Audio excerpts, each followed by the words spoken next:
A U.S. federal appeals court rules that the mRNA jabs are jabs. They are medical treatments, not vaccines. Big, big case.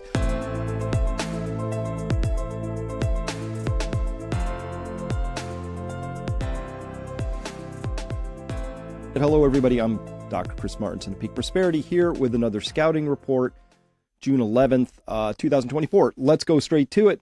This is a really big deal. So what is this case? And my friend Werner Mendenhall is the one pushing on this case. Awesome stuff. Really, really great guy. Good firm. So this is the case here, and it was a Health Freedom Defense Fund and the Wyoming Not-for-Profit Corporation with those plaintiffs listed there who were suing Alberto Carvalho and his official capacity as superintendent of the L.A. United School District, Los Angeles United School District, the LAUSD, and then human resources officers and school board people down there. So they're the defendants. And guess what? This is what happened. So the appeals court ruled this. They said, quote, addressing the merits, the appeals panel held that the district court misapplied the Supreme Court's decision in Jacobson v. Massachusetts from 1905. So the way this works, a suit is filed. You have a district court which said, oh, yeah, no, the school district was totally fine with this. Now, that was then, right? So the district court ruled back in the day when everybody believed that these things were vaccines and they still wanted to hold the mental model that maybe they were really helpful. And they had this really weird, misapplied idea that everybody needs a vaccine when A, no, everybody doesn't, right? B, Omicron came along and this thing's like the sniffles now and just a cold. And C, obviously everybody doesn't need this thing because some people below a certain age are just not even, and health are not even remotely affected. So that was then, this is now. So I'm going to guess that this appeals court has some personal data, has some personal experience with the idea that maybe, just maybe, these things need to be looked at in a more nuanced fashion. Just guessing. Quote, Jacobson held that mandatory vaccinations were rationally related to preventing the spread of smallpox, they wrote. Here, however, plaintiffs allege that the vaccine does not effectively prevent spread, but only mitigates symptoms for the recipient. Doesn't save grandma.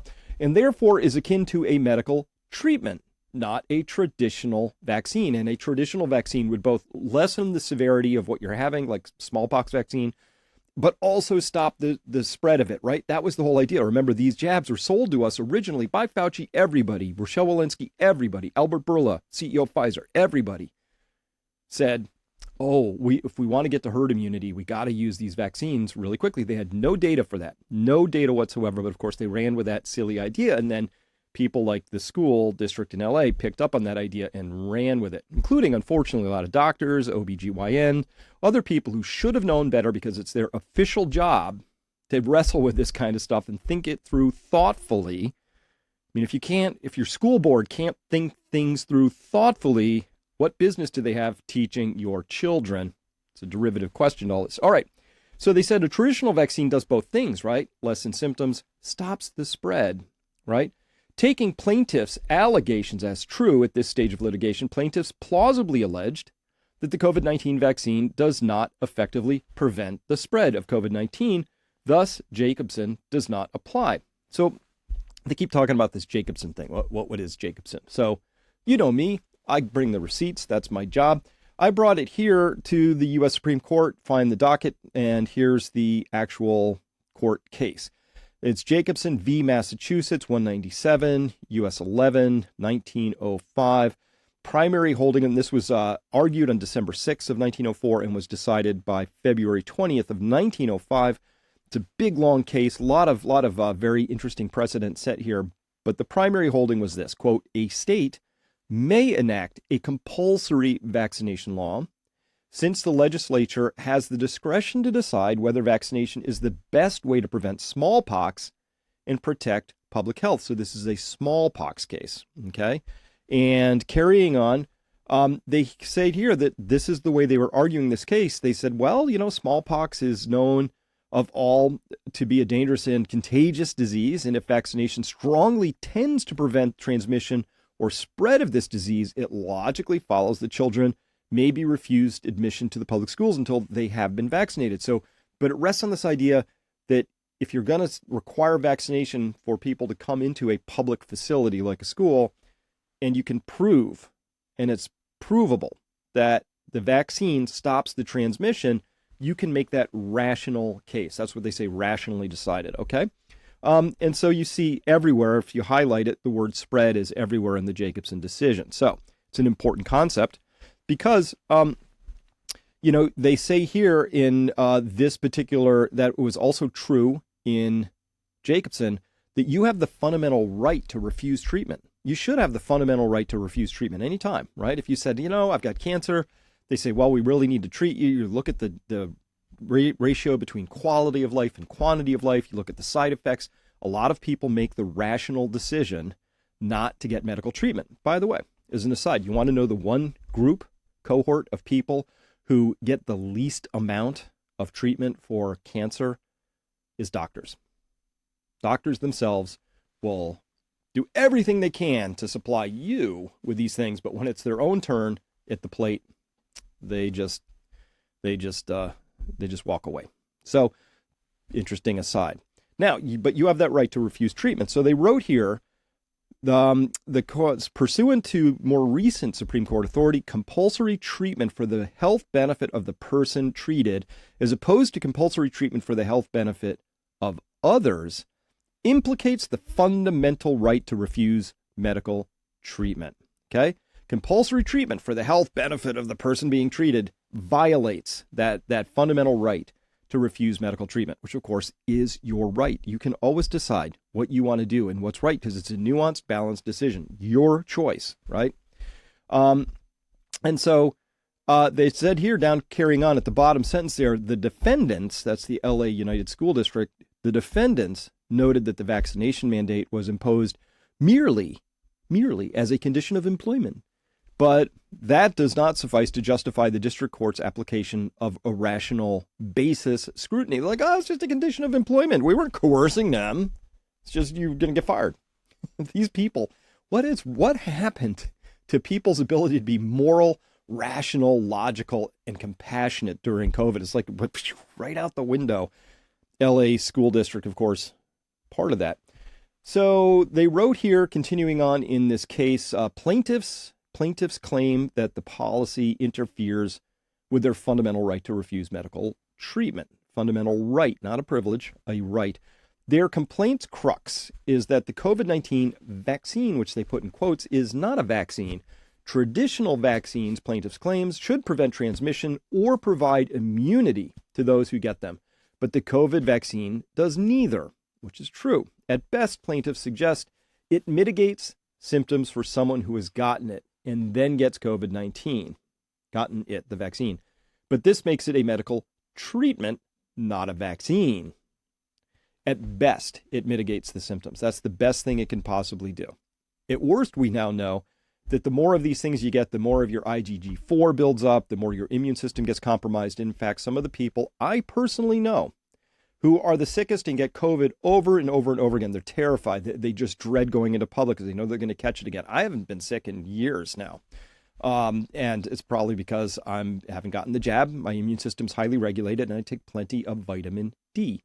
However, so at best, it's a medical treatment to reduce or abate some of the symptoms. At worst, it actually harms you, has a risk profile that's anything but zero, way above zero, and it exposes you to actually catching COVID-19 more, not less. That would be the awkward part. So the LA School District argued on just basic assertions here. So first, up top in yellow, the plaintiff's complaint supports these assertions that we just read with the data and statements from the Centers for Disease Control and Prevention. For example, plaintiffs claim the CDC changed the definition of vaccine in September. Oh, remember when the CDC did that? They changed it, they struck the word immunity from it, that's gone, because they already knew, right? September of 2021, they already knew how bad this thing was, and then it didn't provide immunity. And the CDC is still hiding that information, right? That's how bad this got. September of 2021, they knew enough. That should have been, I reported on it at the time. I should have realized just exactly what the full implication of that was. It meant that the CDC knew knew for a fact that these vaccines, quotes, did not confer immunity. Thus, the plaintiffs argue the CDC conceded that the COVID-19 vaccine is not a traditional vaccine. They also cite CDC statements that say the vaccine does not prevent transmission and that natural immunity is superior to the vaccine, allowing there's several outs that you should be able to take. One, contraindicated for you. You've had a very bad reaction to past vaccines. You are allergic to the PEG or other components of the vaccine. There's a reason medically you shouldn't be taking this. Or you've already had COVID, therefore you have natural immunity. Or you just don't want to do it anyway because you haven't been satisfied that the rushed, warp speed, hastened thing hasn't been adequately tested, and you're worried about, I don't know, your future reproductive abilities or whatever it is you wanted to be more assured of than was possible at the time. All of those should have been totally, completely legitimate outs, but the LA United School District left no outs for anybody. And the LAUSD moved for judgment on the pleadings. Judgment, just get these out. Requested judicial notice of the attached CDC information. This included information about the COVID-19 death count and number of cases, which, as we all know, were heavily, heavily fortified, right, by calling anybody with a positive PCR test, regardless of cycle thresholds, higher than 33, some of them as high as 38, 40, 42, didn't matter.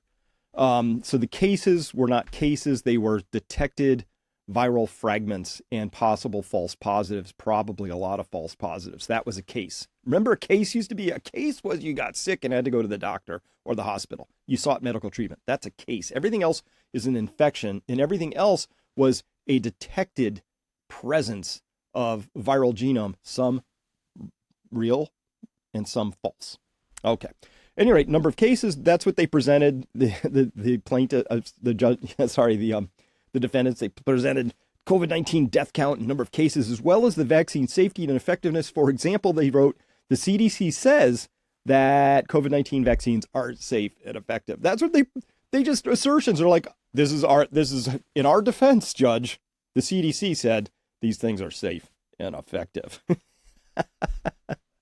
You just, because, I'm laughing because when did we lose this ability? We like to think of ourselves as modern and that we have like new capabilities these days, and we're all that in a bag of bread. We are so much more sophisticated than people used to be. But in the original Jacobson case, they cited data extensively, such as it was, right? But here they are citing from an encyclopedia, right?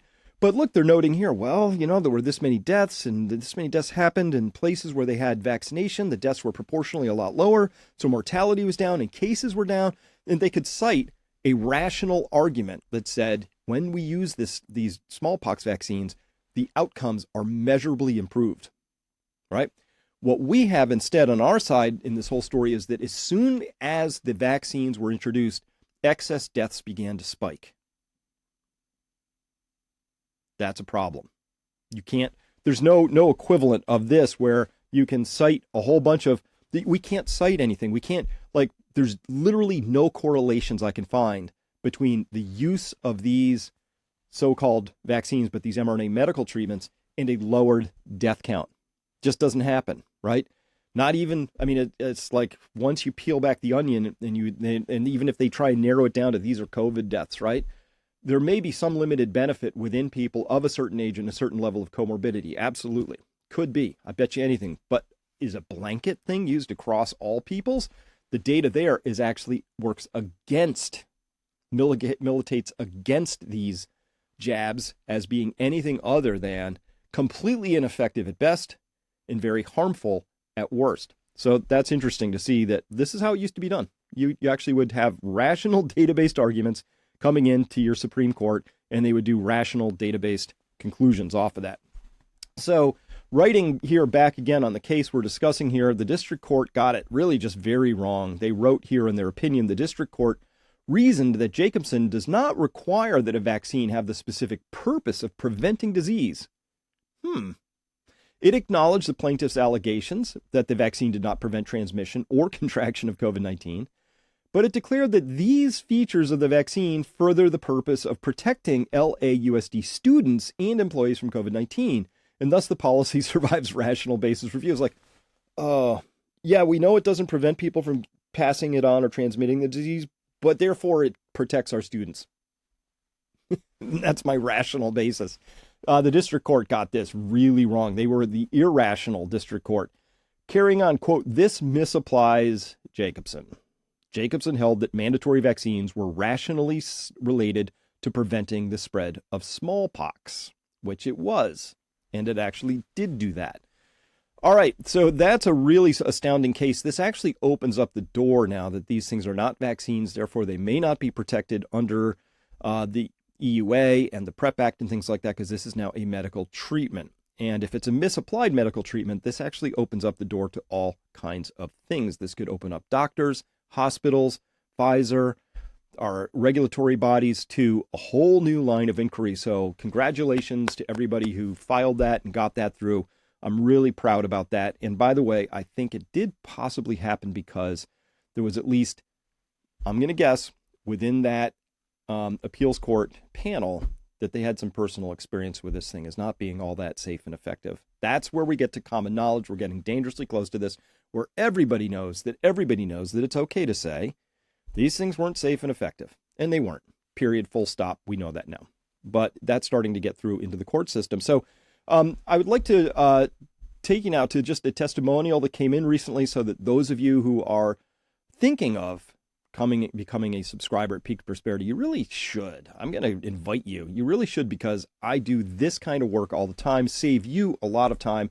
Abigail wrote recently, she said, I have to say, Chris, that I am so grateful for all the research and information you provided during the honey badger crisis. I was just thinking about how many people's lives you must have touched with your courage to speak the truth.